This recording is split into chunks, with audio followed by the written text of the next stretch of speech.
का बोझ अकेले नहीं संभलता है।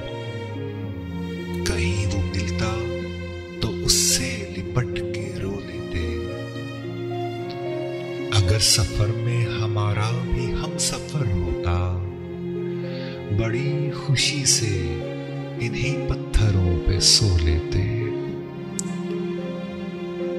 तुम्हारी राह में शाखों पे फूल सूख गए, कभी हवा की तरह इस तरफ भी हो लेते। ये क्या कि रोज वही चांदनी का बिस्तर हो, कभी तो धूप की चादर बिछा के सो लेते।